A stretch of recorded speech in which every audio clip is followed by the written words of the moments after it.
TV7 Israel News is made possible thanks to your generous donations.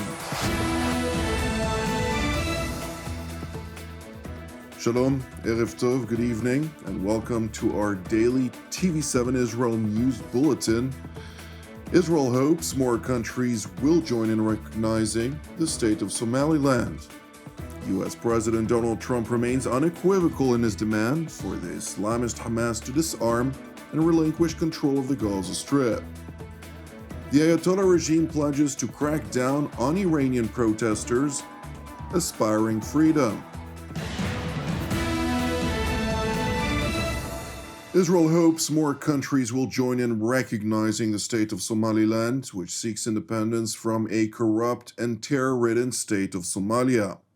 In a first official state visit to Somaliland since Prime Minister Benjamin Netanyahu had recognized Somaliland on December 26th of last year, Foreign Minister Jan7 met with Somaliland's President Abdirahman Mohamed Abdullahi and relayed Jerusalem's keen aspirations to further a strategic partnership between the two countries. Since December 26, we've seen an authentic joy on display in Somaliland and also in Israel.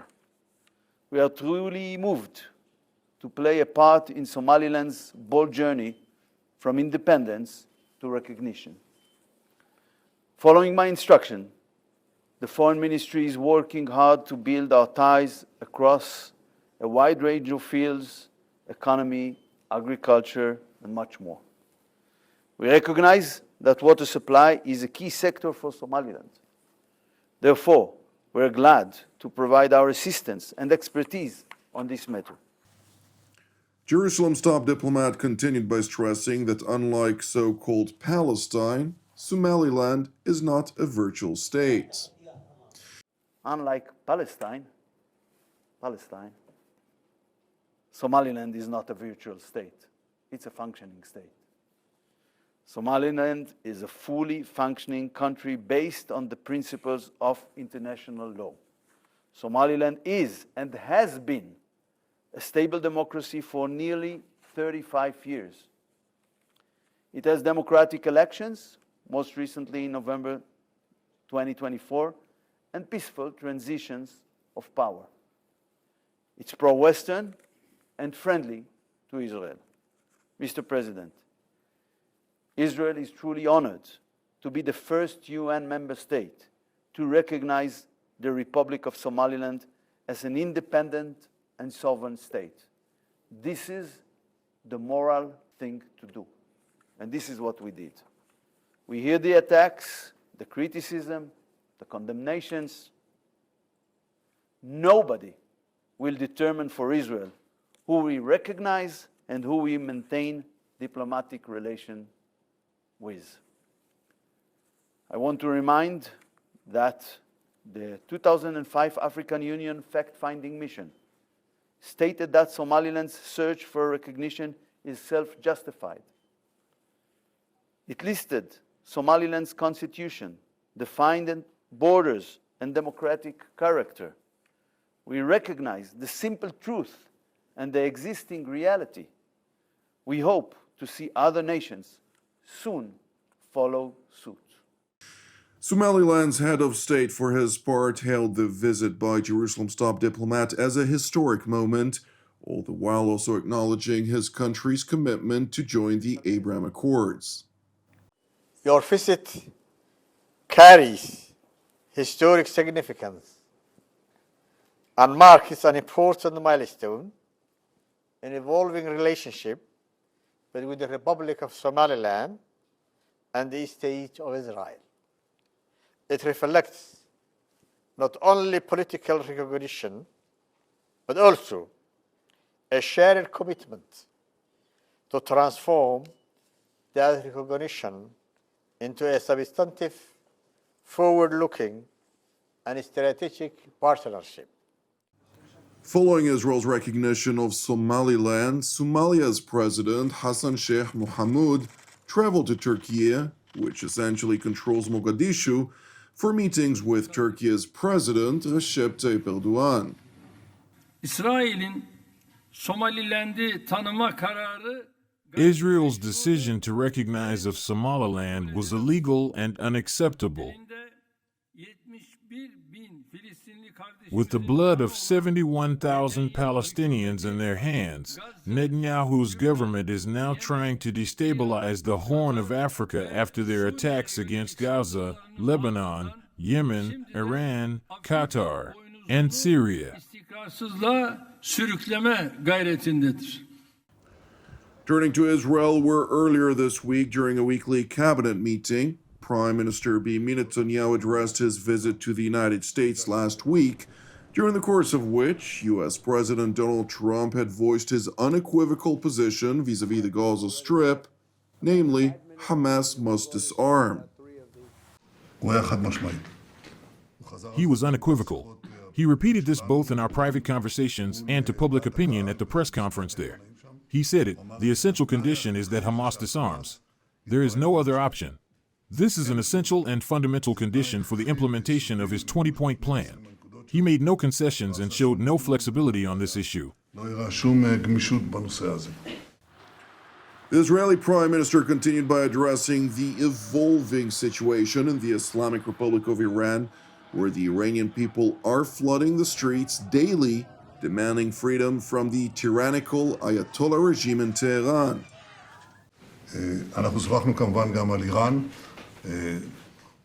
We also discussed Iran, of course. We reiterated our joint position of zero enrichment on one hand, and the need to remove the 400 kilograms of enriched material from Iran and oversee the sites with tight and genuine supervision. These discussions took place at the beginning of the developing, dramatic events in Iran. You heard the president refer to this shortly thereafter. We, of course, identify with this. The government of Israel, the state of Israel, and my policy, we identify with the struggle of the Iranian people, with their aspirations for freedom, liberty, and justice. It is very possible that we are standing at the moment when the Iranian people are taking their fate into their own hands.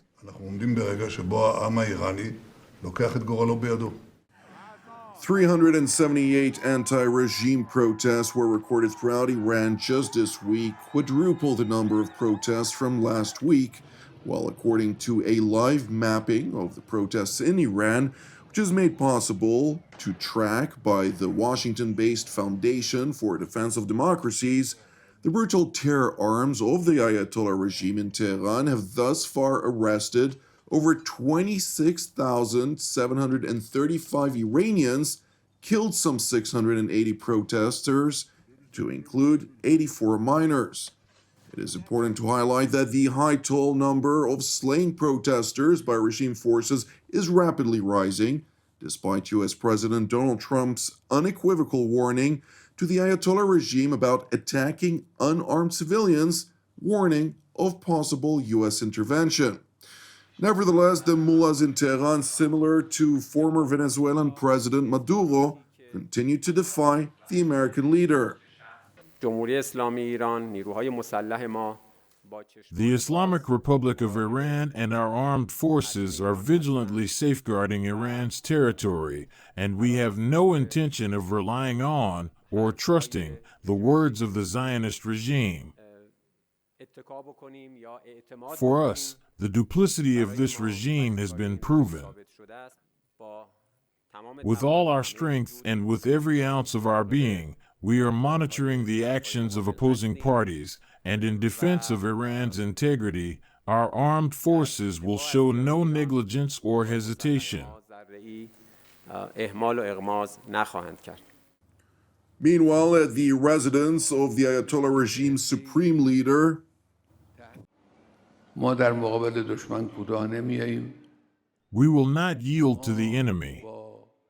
We will bring the enemy to his knees by relying on Allah Almighty, and with confidence in the company of the people, Allah willing, with divine success.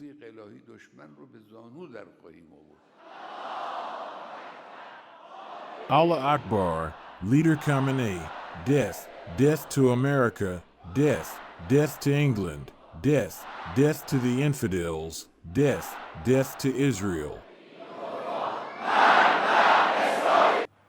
Ayatollah Ali Khamenei continued by instructing his people to refuse dialogue with those protesting, whom he referred to as rioters, a narrative which Tehran's chief judge doubled down on, claiming that all those protesting are effectively agents of the United States and Israel.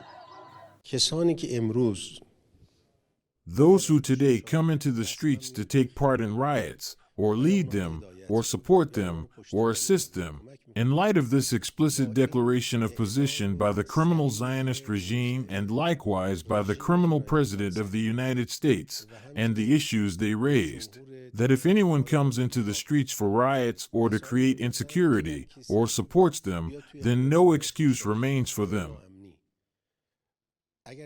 The matter has become very clear and transparent. They are now operating in line with the enemies of the Islamic Republic of Iran.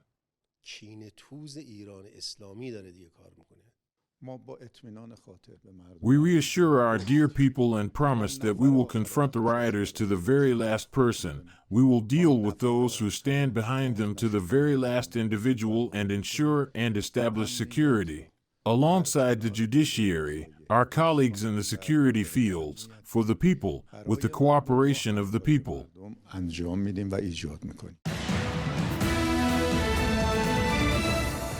Thank you for watching TV7 Israel News.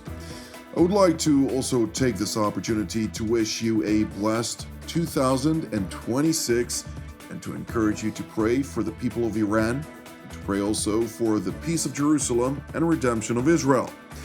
Jan7, until our next update, Shalom from Jerusalem.